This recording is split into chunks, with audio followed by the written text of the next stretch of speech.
Hi കൂട്ടുകാരെ, അസ്സലാമു അലൈക്കും. എല്ലാവർക്കും നമസ്കാരം. അപ്പോൾ എല്ലാവർക്കും സുഖമാണല്ലോ? അവിടെ അൽഹംദുലില്ലാ സുഖം.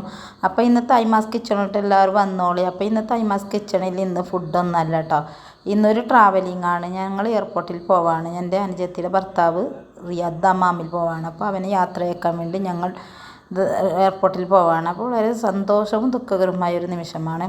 അങ്ങനെ ഞങ്ങൾ ഇന്ന് രാത്രി 11 മണിക്ക് ഇവിടെ യാത്ര പുറപ്പെട്ടതാണ്. അപ്പോൾ രാവിലെ 5 മണിക്ക് കോഴിക്കോട് എത്തി, കാസർഗോഡ് നിന്നും.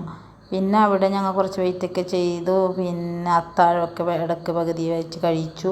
പിന്നെ എയർപോർട്ടിൽ കയറി. പിന്നെ അവിടെ ചെക്കിങ് കാര്യങ്ങളൊക്കെ കഴിഞ്ഞു. അവന് മാഷാ അല്ലാഹ് അൽഹംദുലില്ലാ അവന് 8:20 ഫ്ലൈറ്റാണ്. അപ്പം അവൻ എയർപോർട്ടിൻ്റെ അകത്ത് പോകാനുള്ള ഒരുക്കത്തിലാണ്. അതിൻ്റെ ഇടയ്ക്ക് അവൻ്റെ മകളാണിത്. മകളിലൊക്കെ ഇങ്ങനെ അവൻ്റെ ലഗേജുമായി ഇങ്ങനെ കളിക്കുകയാണ്. പിന്നെ വളരെ സന്തോഷവും സമാധാനവും നിറഞ്ഞൊരു നാളായിരുന്നല്ലേ ഇങ്ങനെയൊക്കെ പോകുന്നത്. അപ്പോൾ ഇവിടെ ഇങ്ങനെ യാത്രയാക്കുന്നവരെ കാണുമ്പോൾ ഭയങ്കര വിഷമമാണ് നമ്മളൊക്കെ അനുഭവിക്കുന്നതല്ലേ. പിന്നെ അവർ ആദ്യമായിട്ടാണ് പോകുന്നത്. അപ്പോൾ അതിൻ്റെ വളരെ ടെൻഷനും കാര്യങ്ങളൊക്കെ അവനും എൻ്റെ ഭാര്യയ്ക്കെല്ലാം ഉണ്ട്.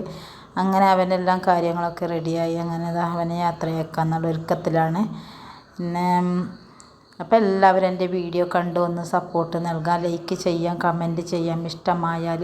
പിന്നെ ആദ്യമായി കാണുന്നവരാരെങ്കിലും ഉണ്ടെങ്കിൽ ഒന്ന് പ്ലീസ് സബ്സ്ക്രൈബ് ചെയ്ത് സപ്പോർട്ട് നൽകാൻ മറക്കരുത്. അവൻ്റെ മുഖത്ത് വല്ലാത്ത വിഷമമാണ്. പിന്നെ ആദ്യമായി പോകുന്നത് കൊണ്ട് പിന്നെ അവൻ നാട്ടിൽ ഒരു ഡ്രൈവിങ്ങിലായിരുന്നു. അപ്പോൾ അതേ ഒരു ഡ്രൈവിങ് വിസയിലാണ് അവിടെയും പോകുന്നത്. അങ്ങനെ മോൾക്ക് വല്ലാത്ത ബേജാറാണ്. മോളും വൈഫും ഒക്കെ ആയിട്ട് ഭയങ്കര വിഷമത്തിലാണ്. അവരും ഒരു വ്ളോഗറാണ് കേട്ടോ, ചെറിയൊരു വ്ളോഗറാണ്. യൂട്യൂബിൽ സനം വ്ളോഗ് HD എന്നാണ് അവരുടെ ചാനലിൻ്റെ പേര്. അപ്പോൾ എല്ലാവരും ഒന്ന് കണ്ടു ഫോളോ ചെയ്യുക. പിന്നെ മോൾക്ക് വല്ലാത്ത വിഷമമാണ്. അങ്ങനെ എല്ലാം കഴിഞ്ഞു. അവൻ യാത്രയിലേക്കാണ്. പിന്നെ ഈ ഒരു നിമിഷം വല്ലാത്ത ബേജാറാണ്. അപ്പോൾ എല്ലാവർക്കും അറിയാം, അവളെ ഇത് കാണുമ്പോൾ വല്ലാത്ത വിഷമം തന്നെയല്ലേ. അവളെല്ലാം ഇത് വെച്ച് നാട്ടിലെല്ലാം പിന്നെ വിട്ടുകൊടുത്ത് അവർ യാത്ര പോവുകയാണല്ലേ. അങ്ങനെ എല്ലാം കഴിഞ്ഞ് അവൻ എയർപോർട്ടിൻ്റെ ഉള്ളിൽ കിടക്കുകയാണ്. ആ ഒരു നിമിഷം നമുക്ക് വല്ലാതെ ചിന്തിക്കാൻ പോലും പറ്റാത്തൊരു ടൈമാണല്ലേ. പിന്നെ ആ ഒരു ക്ലാസ്സിലൂടെ ഇങ്ങനെ നോക്കുമ്പോൾ ആ ഒരു നിമിഷം നമുക്ക് ചിന്തിക്കാൻ പോലും പറ്റുന്നില്ല. അങ്ങനെ എല്ലാ ചെക്കിങ്ങും കഴിഞ്ഞ് അവനകത്തേക്ക് കിടക്കുന്നു. അങ്ങനെ ഞങ്ങൾ അവിടെ ഒരു 8 മണി വരെ ഉണ്ടായിരുന്നു. അവൻ ഫ്ലൈറ്റിൽ കയറി ഇരുന്നതിന് ശേഷം അവൻ്റെ കോൾ വന്നതിന് ശേഷമാണ് ഞങ്ങൾ ഇങ്ങോട്ടേക്ക് യാത്ര തിരിച്ചത്. അങ്ങനെ അവിടുത്തെ കുറച്ച് കാഴ്ചകളും വിശേഷങ്ങളും ഒന്ന് എൻ്റെ വീഡിയോയിൽ കാണാം. എല്ലാവരും സപ്പോർട്ട് നൽകാം. അങ്ങനെ എല്ലാവരും ഒന്ന് വീഡിയോ കണ്ട് ലൈക്ക് ചെയ്യുക, കമൻറ്റ് ചെയ്യുക. അപ്പം നിങ്ങളുടെ സപ്പോർട്ട് ഉണ്ടെങ്കിൽ മാത്രമേ നമുക്കൊക്കെ മുമ്പോട്ട് പോകാൻ പറ്റുകയുള്ളൂ. അപ്പോൾ 2 ദിവസം തൊട്ട് കുറച്ച് തിരക്കിൽ കാര്യങ്ങളായതുകൊണ്ട് ഞങ്ങൾക്ക് പിന്നെ ഫുഡിൻ്റെ അങ്ങനത്തെ കിച്ചണിലെ ഒരു വീഡിയോ ഞാൻ എടുത്തിട്ടില്ല. പിന്നെ ഞാൻ വിചാരിച്ചു എപ്പോഴും ഈ കിച്ചണിലെ വീഡിയോ കണ്ടാൽ എല്ലാവർക്കും ഒരു ബോറടിയല്ല. അപ്പോൾ ഇതൊന്നിനും മാറ്റം വരുത്താമെന്ന് വിചാരിച്ചു. അപ്പോൾ ഈ വീഡിയോ ഞാൻ ഉൾപ്പെടുത്തിയതാണ്. ഇങ്ങനെ പിന്നെ എയർപോർട്ടെല്ലാം എല്ലാവർക്കും കണ്ടത് തന്നെയല്ലേ. അപ്പോൾ അതിൻ്റെ ഒരു ചെറിയൊരു ഭാഗം മാത്രം ഞാനിവിടെ എടുത്തിട്ടുള്ളൂ. പിന്നെ അധികമൊന്നും ഞാൻ എടുത്തിട്ടില്ല. അങ്ങനെ ഇത് ഞങ്ങൾ അവനെ യാത്ര അയച്ച് ഞങ്ങൾ തിരിച്ച് വരുന്നതിൻ്റെ ഇടയ്ക്ക് ഞാൻ കുറച്ച് വീഡിയോ എടുത്തതാണ് കേട്ടോ.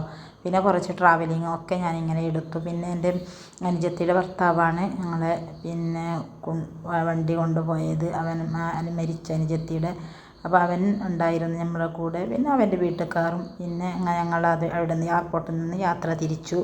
പിന്നെ വല്ലാത്ത വിഷമത്തിലാണ് കേട്ടോ ഞങ്ങൾ. പിന്നെ ഒരാളെ കൊണ്ടുവിട്ട് നമ്മൾ അവിടെ നിന്ന് തിരിച്ചു വരുമ്പോൾ അതിൻ്റെ ബേജാറും കാര്യങ്ങളൊക്കെ ഉണ്ടാവില്ലല്ലോ. അതിനെ അന്ന് നമുക്ക് പറഞ്ഞറിയിക്കാൻ പറ്റാത്ത ഒരവസ്ഥയിലാണ് ആ ഒരു നിമിഷം. ഞാൻ അനുഭവിച്ച വേദനയാണ്, നമ്മൾക്കതറിയാം.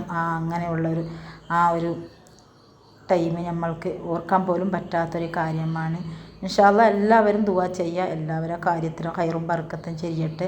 പിന്നെ നമ്മൾ ഈ റമദാൻ മാസത്തിൻ്റെ ബർക്കത്ത് കൊണ്ട് എല്ലാവരെയും ഉദ്ദേശത്തെയും മനസ്സിലാക്കി തരട്ടെ. എല്ലാവരും തടിക്കും കൈക്കും കാലിനും ആഫിയത്തും ആരോഗ്യം ദീർഘായുഷും അള്ളാഹു പ്രദാനം ചെയ്യട്ടെ. അങ്ങനെ ഞങ്ങൾ യാത്ര തിരിച്ചു കേട്ടോ.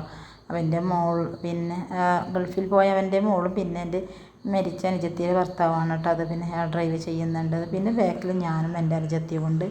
പിന്നെ അവൻ്റെ വീട്ടുകാരുണ്ടായിരുന്നു. അവർ വേറെ ഒരു വണ്ടിയിലാണ്. അവർ മുമ്പ് യാത്ര പുറപ്പെട്ടു. പിന്നെ അവൻ്റെ കൂടെ നമ്മളെ കാസർഗോഡ് നിന്നും വേറെ 2-3 പേരുണ്ടായിരുന്നു കേട്ടോ. അവരും കൂടെ ഒന്നിച്ചായിരുന്നു യാത്രയായത്. അങ്ങനെ എൻ്റെ വീഡിയോ ട്രാവലിംഗ് വീഡിയോ ഫുള്ള് കണ്ടു നോക്കി സപ്പോർട്ട് നൽകാം. Okay, thank you. അസ്സലാമു അലൈക്കും. Please support, like, comment. Okay, thank you.